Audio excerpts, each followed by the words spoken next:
Hello friend, are के Patel YouTube channel में आपका स्वागत है। आज का महत्वपूर्ण अध्ययन बिंदु की बात करते हैं तो गणित में मुख्यतः रूप से लाभ और हानि का यह तीसरा वीडियो है। आप वीडियो को अंत तक जरूर देखिएगा। 21वां प्रश्न की बात करते हैं तो 66 मीटर कपड़ा बेचकर कोई व्यक्ति 22 मीटर की क्रय मूल्य के बराबर लाभ प्राप्त करता है तो लाभ क्या होगा। तो यहाँ पर देखिएगा 66 मीटर कपड़ा बेचने के बाद उसको 22 मीटर के क्रय मूल्य के बराबर भी और लाभ मिल जाता है ना। मतलब 88 मीटर कपड़ा वह बेचेगा। 22 का लाभ अब किस पर होगा जी? 66 प्लस 22 पर होगा, है ना। कहने का मतलब 22 बटा 88 हो जाएगा और प्रतिशत के लिए हम लोग लगा देंगे मल्टीप्लाई 100। ठीक है, 22 से कम 22 और 22 चौके में चला जाएगा 88, फिर जो है 4 एकम 4 और 4 पच्चीसम 100। ओके, तो यहाँ पर हम कह सकते हैं 25% क्या होगा, लाभ मिलेगा, है ना। क्वेश्चन का थ्योरिकल बात यहाँ समझिए आप। 66 मीटर कपड़ा बेचकर कोई व्यक्ति 22 मीटर के क्रय मूल्य के बराबर लाभ कमा लेता है ना। तो इसीलिए हमने जो है 66 में 22 को जोड़ा। अगर विक्रय मूल्य के बराबर लाभ कमा लेता बोलते तो हम लोग 66 में 22 को घटा देते, है ना। तो यह कॉन्सेप्ट को आप समझिएगा। इसके जस्ट आगे आपको एक प्रश्न और देखने को मिलेगा जिसमें जो है क्या बताया गया है। 22वां प्रश्न देखिए, यदि 120 वस्तुओं को बेचने से 30 वस्तुओं के विक्रय मूल्य के बराबर लाभ होता है तो लाभ प्रतिशत क्या होगा, है ना। 120 वस्तुओं को बेचते हैं तो 30 वस्तुओं के विक्रय मूल्य के बराबर लाभ मिल जाता है। तो 30 वस्तु का लाभ हमें तो मिलेगा ही, है ना। 30 वस्तु का लाभ बटा में हो जाएगा 120 माइनस में हो जाएगा 30। ओके, तो 30 बटा कितना हो जाएगा 90, है ना। और प्रतिशत के लिए लगा देंगे मल्टीप्लाई 100। ठीक है, 30 एकम 30 और 30 तिया 90। ठीक है, इसका कहने का मतलब 100 बटा 3 प्रतिशत क्या होगा, लाभ होगा। इसको जो है 33 सही 1 बटा 3 प्रतिशत भी आप लिख सकते हैं। ठीक है, अब विकल्प में जो दिया रहेगा उसी के अनुसार यह आंकड़ा आपको बदल देना है। ठीक है, तो 120 वस्तुओं को बेचने से 30 वस्तुओं के विक्रय मूल्य के बराबर लाभ हो जाता है। मतलब इतना वस्तु लाभ मिल जाता है 120 वस्तुओं को बेचने के बाद भी। तो इस कंडीशन में आपको क्या करना है, घटाना है। अगर विक्रय मूल्य के बराबर हानि होता है तो उस कंडीशन में आपको जोड़ना होगा। ठीक है, चलिए नेक्स्ट प्रश्न देखते हैं। नेक्स्ट प्रश्न में आपको समझ में आएंगे। 23वां प्रश्न है, यदि 200 वस्तुओं को बेचने से 50 वस्तुओं के विक्रय मूल्य के बराबर हानि होता है तो हानि प्रतिशत क्या होगा। ठीक है, वही प्रश्न है, बस थोड़ा सा इसमें हानि दिया है उसमें लाभ दिया था। तो यहाँ पर याद रखिएगा 50 वस्तुओं की लाभ हानि तो हो रहा है तो 50 बटा में हो जाएगा 200 प्लस में होगा 50, है ना। प्लस में क्यों होगा, क्योंकि यहाँ हानि दिया था। ठीक है, तो 50 बटा कितना हो जाएगा 250, प्रतिशत के लिए 100, 50 से कम 50 और 50 पंचे हो जाएगा 250। ठीक है, फिर 5 एकम 5 और 5 बीसम 100। इस प्रकार से आप हम कह सकते हैं कि 20% का क्या होगा, हानि होगा। ठीक है, तो ऐसे थ्योरिकल प्रश्न पूछे जाते हैं तो याद रखिएगा यहाँ पर किस स्थिति में जोड़ना है, किस स्थिति में घटाना है। तो जब लाभ दिया जाए विक्रय मूल्य के बराबर तो आपको जो है घटाना है, और जब हानि दिया जाए तो उस परिस्थिति में आपको जोड़ना है। ठीक है, तो यह कंडीशन को आप याद रखिएगा। चलिए बढ़ते हैं इनसे नेक्स्ट कंडीशन। वह भी अक्सर पूछा जाता है प्रतियोगिता परीक्षा में। एक व्यक्ति ने दो वस्तुएं 4,800 रुपये में खरीदा। एक को 25% लाभ पर बेचा तथा दूसरा को 25% हानि पर बेचा। यदि वस्तुओं के क्रय मूल्य बराबर हो तो लाभ या हानि प्रतिशत कितनी होगी। तो यहाँ याद रखिएगा ये आंकड़े दिए रहते हैं वह जो है साधारण रहते हैं, इसमें आपको घबराने की ज़रूरत नहीं है। ठीक है, 25% का लाभ बराबर हम लोग कहाँ पर पहुँच गए, 125। ठीक है, और 25% का हानि मतलब हम लोग कहाँ पर पहुँच गए, 75। तो 125 मल्टीप्लाई 175 आप कर लेंगे तो रिज़ल्ट आपको देखने को मिलेगा 9375.2 अंक पर लगाएंगे, क्योंकि प्रतिशत के लिए 2 जीरो को आपको काटना पड़ता है ना। तो 93.75 हो जाएगा। जब 100 से तुलना करेंगे तो आपको मिलेगा 6.2325 की हानि। या फिर इनको जो है 25 मल्टीप्लाई 25 करते हैं तो यह जो है 625 होता है। ठीक है, उस पर आप जो है 2 अंक के बाद दशमलव लगा देंगे, आपका हानि निकल कर आ जाएगा।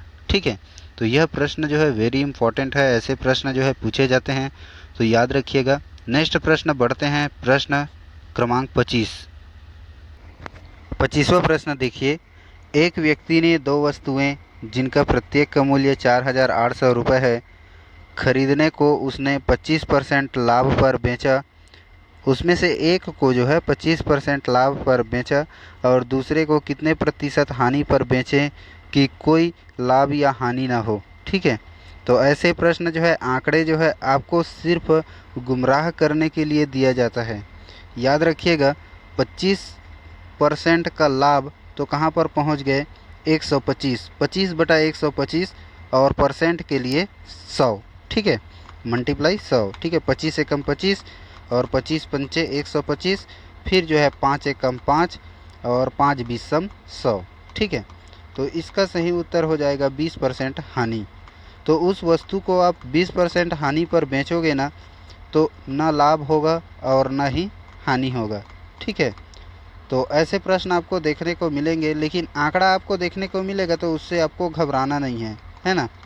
तो इसका करेक्ट उत्तर हो जाएगा 20% हानि। ठीक है, 25 का लाभ तो 25 के नीचे में आपको डालना है 125। ठीक है, 25 का लाभ तो 125 पर पहुंच गए, प्रतिशत के लिए 100, 25 एकम 25, 25 पंचे 125, फिर 5 एकम 5 और 5 बीसम 100। इस प्रकार से जो है 20% क्या होगा, हानि होगा। ठीक है, आगे बात करते हैं 26वां प्रश्न। किसी वस्तु पर लाभ विक्रय मूल्य के 20% के बराबर है तो क्रय मूल्य पर कितना प्रतिशत लाभ है, ज्ञात कीजिए। ठीक है, तो यहाँ पर आपको थोड़ा सा तथ्यांश समझना है। लाभ विक्रय मूल्य के 20% के बराबर है। ठीक है, तो यहाँ देखिएगा, लाभ विक्रय मूल्य दोनों के 20% के बराबर है। कहने का मतलब 20% के लिए नीचे में 100। ठीक है, इसका कहने का मतलब आप समझे जी, लाभ जो है 20 है और विक्रय जो है कितना है, 100 है। ठीक है, तो क्रय मूल्य कैसे निकलेगा, विक्रय मूल्य में मतलब लाभ को घटा देंगे तो क्रय मूल्य निकल जाएगा, है ना। क्रय मूल्य निकल गया 80, तो 20 का लाभ 80 के ऊपर प्रतिशत के लिए 100। ठीक है, 20 एकम 20, 20 चौक 80 और 4 एकम 4 और 4 पच्चीसम 100। इस प्रकार से आप कह सकते हैं 25% क्या होगा, लाभ होगा। ठीक है, तो ऐसे प्रश्न आपको देखने को मिलेंगे तो आप घबराना मत, ऐसे प्रश्न बहुत ही सिंपल होते हैं। ठीक है, यहाँ लाभ जो है 20 है, विक्रय जो है 100 है, तो क्रय जो है 100 में 20 घटाएंगे तो कितना हो जाएगा, 80। तो 20 का लाभ ही हो रहा है 80 के ऊपर और प्रतिशत के लिए मल्टीप्लाई 100, है ना। तो आपका रिजल्ट आ जाएगा 25% लाभ। ठीक है, चलिए बढ़ते हैं 27वां प्रश्न। 27वां, 28वां और 29वां, 30वां, यह प्रश्न जो है वेरी इंपॉर्टेंट है, देखिएगा। किसी वस्तु का लागत मूल्य पर कितना प्रतिशत बढ़ाकर अंकित किया जाना चाहिए कि उस पर 10% की छूट देने के बाद भी 44% का लाभ हो। ठीक है, छूट देने के बाद भी लाभ हो, ऐसा कंडीशन में आपको क्या करना है, लाभ में छूट को जोड़ देना है। ठीक है, तो यहाँ याद रखिएगा 10% छूट बराबर हम जो है कितने में पहुँच जाएंगे, 90 में, है ना। यहाँ पर छूट न दें तो क्या होगा, कुल लाभ में 10 + 44 मतलब 54, तो 54 बटा कितना हो जाएगा 10% छूट मतलब 90 मल्टीप्लाई हो जाएगा 100। ठीक है, 10 आपस में कट गया, फिर 9 एकम 9 और 9 छक्के 54, फिर जो है 6 का गुणा जो है 10 के साथ करेंगे तो 60% हमें क्या करना पड़ेगा, बढ़ाकर अंकित करना पड़ेगा। ठीक है, तो इसका करेक्ट उत्तर हो जाएगा 60%। किसी वस्तु का लागत मूल्य पर कितना प्रतिशत बढ़ाकर अंकित किया जाए कि उस पर 10% की छूट देने के बाद भी 44% का लाभ हो, तो करेक्ट उत्तर हो जाएगा 60% हमें जो है अंकित मूल्य बढ़ाकर देना चाहिए। ठीक है, ऐसे प्रश्न आपसे बन जाएगा। यह प्रश्न जो है सिंपल होते हैं, तो मेरे ख्याल से इसमें कोई डाउट नहीं है। चलिए बढ़ते हैं आगे। आगे है 28वां प्रश्न। चीनी तथा पानी के 12 लीटर के घोल में 4% चीनी है। घोल को गर्म करके वाष्प द्वारा 2 लीटर पानी उड़ा दिए जाने पर शेष घोल में कितने प्रतिशत चीनी है। ठीक है, मतलब 2 लीटर पानी को और उड़ा दिया गया। यहाँ देखिएगा 12 लीटर आपका एक मिश्रण है। ठीक है, उसमें 4% जो है चीनी है और बाकी जो है 96% पानी है। ठीक है, तो 4% चीनी, तो 12 का 4% आपको निकाल लेना है। ठीक है, 12 का 4% हो जाएगा 4.8 लीटर और 7.2 लीटर क्या हो जाएगा पानी। लेकिन वाष्प से 2 लीटर पानी को जो है उड़ा दिया गया, तो हमारे पास कितना पानी बचा जी, कितना मिश्रण बचा, 10 लीटर मिश्रण बचा। ठीक है, तो 408 बटा में 10 और प्रतिशत के लिए हमें लेना है 100। ठीक है, 10 से और 10 दहम 100। ठीक है, जब 4.8 का आपस में आप जो है गुणा करेंगे 10 के साथ, तो रिज़ल्ट आ जाएगा 48% चीनी है। ठीक है, तो इस प्रकार से आप इनको समझेंगे। आपको यही समझना है कि 12 लीटर की एक घोल है जिसमें 4% चीनी है, मतलब 4.8 लीटर चीनी है और पानी जो है 7.2 लीटर पानी है। ठीक है, 2 लीटर को वाष्प करके उड़ा दिया, तो अब हमारे पास कितना बचा 10 लीटर। तो आंकड़ा जो है अब 12 से नहीं 10 से करेंगे। ठीक है, तो 10 से आंकड़ा करने के बाद आपको मिलेगा 4.8 मल्टीप्लाई 10 इक्वल टू 48% क्या है चीनी है। ठीक है, चलिए बढ़ते हैं नेक्स्ट प्रश्न 29वां प्रश्न। 210 लीटर दूध तथा पानी के मिश्रण में 30% दूध है।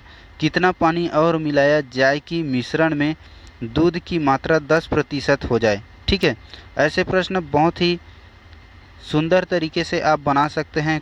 कोई डाउट कोई रोक नहीं सकता ऐसे प्रश्न को बनाने के लिए। देखिएगा इनका हल देखते हैं। तो 210 लीटर जो है क्या है, दूध और पानी का मिश्रण है। ठीक है, एक साइड दूध लिख लेना, एक साइड पानी लिख लेना, है ना। तो यहाँ 30% दूध है, तो 210 का 30% अगर दूध है तो 70% क्या होगा पानी होगा। लेकिन कितना पानी और मिलाएं कि दूध 10% हो जाए, तो यहाँ पर पानी जो है कितना हो जाएगा 90% हो जाएगा, है ना। जिसे मिलाएं और घटाएं उसे काम में आपको नहीं लेना है। 210 मल्टीप्लाई 30 बटा कितना कर दोगे 10, ज्यों का त्यों दूध का मात्रा को उतार दोगे।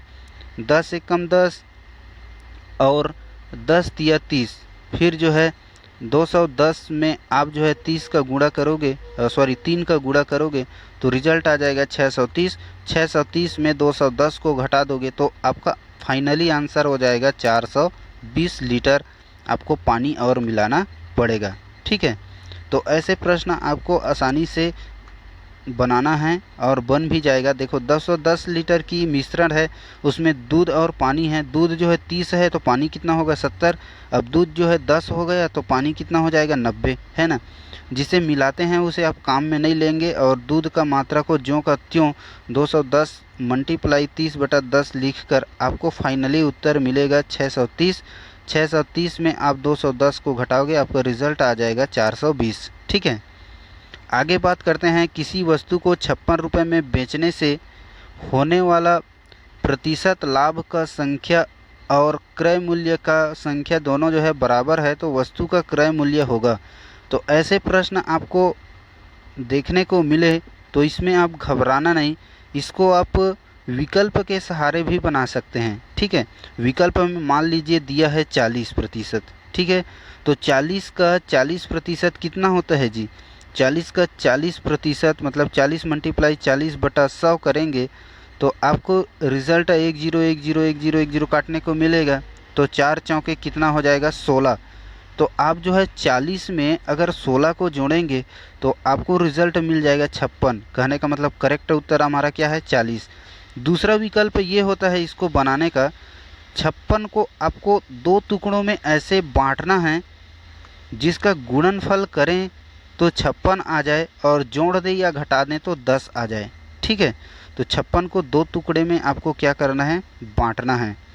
जिसका गुणा करें तो कितना आ जाए जी? 56 आ जाए और जोड़ दें या घटा दें तो 10 आ जाए, ठीक है। तो देखो 14 मल्टीप्लाई 4 करोगे तो 56 आता है। सबसे छोटा संख्या 4 है, उसी के बगल में 0 लगा दोगे, वही आपका उत्तर हो जाएगा, ठीक है। तो इस प्रकार से आप इनको बना सकते थे। वीडियो कैसे लगा आप हमें कमेंट में बताइएगा। वीडियो अच्छा लगा हो तो लाइक कीजिएगा और चैनल को सब्सक्राइब कीजिएगा। ओके, थैंक यू, जय हिंद। वीडियो अंत तक देखने के लिए आप सभी दोस्तों का तहे दिल से हार्दिक अभिनंदन, शुक्रिया।